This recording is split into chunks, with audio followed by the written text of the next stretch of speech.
Hello Pilipinas, magandang gabi sa inyong lahat. Ito si Mike Paduat at nakita ulit tayo sa ating pagbabalik sa ating weather analysis ng araw po ng Martes hanggang Huwebes, Pebrero 11 hanggang 13, 2025. Ito po ang ating Tagalog version. Pinaglilingkod sa inyo ng Typhoon 2000 at Naga College Foundation, isa sa pinakamagandang educational institution dito po sa Rayon Bicol at sa Naga City. At bago tayo magsimula, gusto kong pasalamatan ang ating partners, ang Aboitiz Power, Bank of the Philippine Islands Sustainable with You. Yung interested, click lang po ang link dito.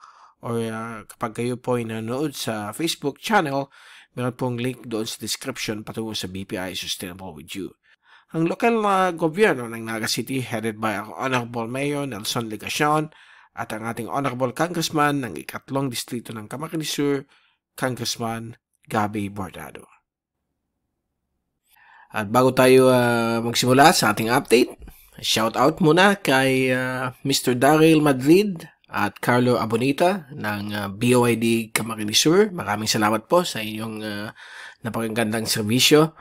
So yung mga interested po tumingin ng mga bagong technology sa mga auto, mga bagong kotse na yon, modern, hindi na po combustible engine, wala na po yung ice, paalis na yan, ay tingnan ninyo yung mga bagong electric cars. Makakatulong po ito sa environment.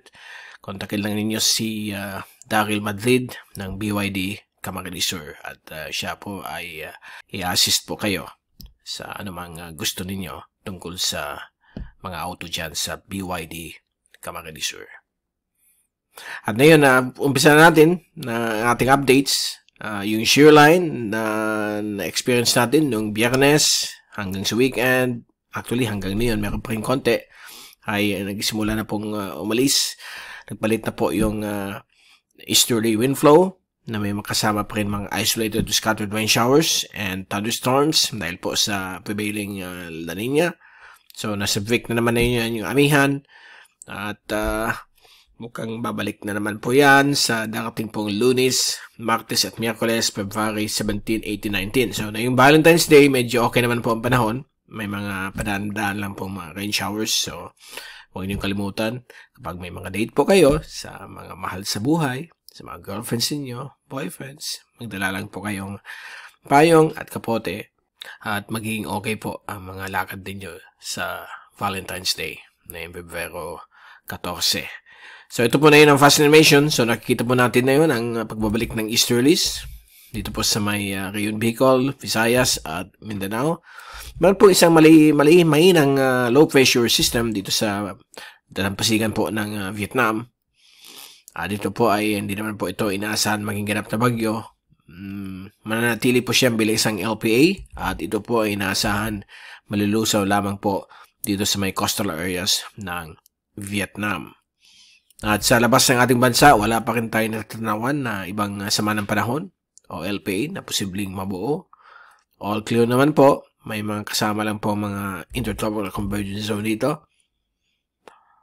At sa ating zoom in sa animation, so nakita po ninyo itong mga clusters of thunderstorms. Dala po yan ng easterlies, hindi na po yan shear line, kaya nagbibigay po yan ng mga thunderstorms. Isolated po yan sa iba't ibang bahagi po ng Bicol, Visayas at Mindanao. Kasama din po itong area ng Palawan. Okay, at sa ating radar shot mula sa Pag-asa Doppler radar in Daet, nakikita po ninyo itong mga isolated to scattered rain showers and thunderstorms dumadaan sa Bicol region. Sa mga oras na ito, lalong-lalo na po sa may Camarines Provinces at Catanduanes.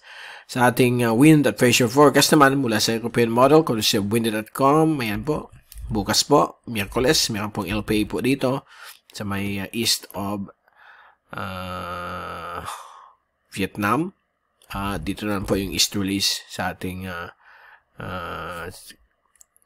bansa, lalo na po sa eastern sections dahil po sa prevailing La Nina, kaya may maulan po yan.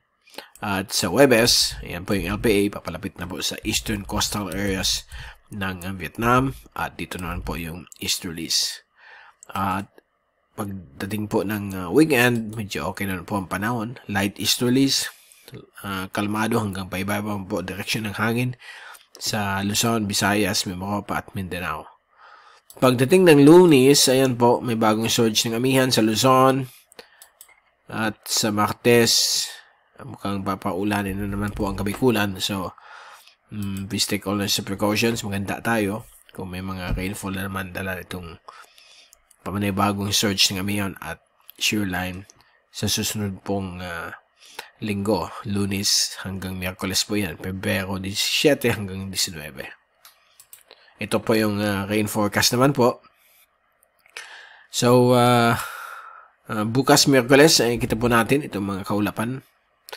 May mga rain showers and thunderstorms sa may eastern sections ng Northern at Central Luzon, Eastern Visayas at Eastern Mindanao. Pagdating po ng Huwebes, ay hihina na po yung mga pag-ulan dito sa may Eastern Philippines. Samantala sa Valentine's Day mismo, mukhang okay naman po ang panahon. May mga showers lang sa Kabikulan at ibang bahagi po ng Luzon, Visayas at Mindanao. So ayan po, Sabado, Pebrero 15 hanggang Monday, Pebrero hanggang Linggo, Pebrero 16, medyo okay naman po ang panahon. May konting shear line lang po dito sa may Northern Luzon. But sa Monday, ayan na naman po, panibagong shear line, mag-form sa may Bicol region, sa may eastern sections. At mukhang lalakas po ito dahil sa panibagong shear line. Sa ano po yan, Pebrero 18, Martes. So, hanggang dyan muna sa ang ating forecast. Alam natin, pag more than 5 days, malaking pagbabago po ang mga forecast models. Nagpapalit-palit po yan ng mga inaasahan na panahon sa ating kapuluan next week. Okay, at sa alon, walang problema. Yung inland waters ng ating bansa, kalmado hanggang light waves lang. But kung nakikita ninyo dito sa area po ng West at East Philippine Sea hanggang Friday, mukhang yung alon dito nasa 2 meters lamang po, okay? Maganda pa rin dito sa may inland waters. Pagdating ng Sabado, Pebrero 15, mukhang babalik sa 2 meters ang mga alon dito sa iba't ibang bahagi po ng dagat Pilipinas. And sa Sunday o Monday, ano naman po ang bagong surge ng amihan, pababa po sa Luzon. Okay? So usually may mga shear line na naman po yan, magbibigay mga rain showers and thunderstorms. So watch out for that. So, dyan muna natin tatapusin ang ating update. Babalik ulit tayo sa mga susunod na araw. Ito si Mike Padong papaalam. Mag-ingat po tayong lahat. #WeatherWiser. At maraming salamat po sa pagpanood nyo sa aking channel. God bless po sa inyo lahat.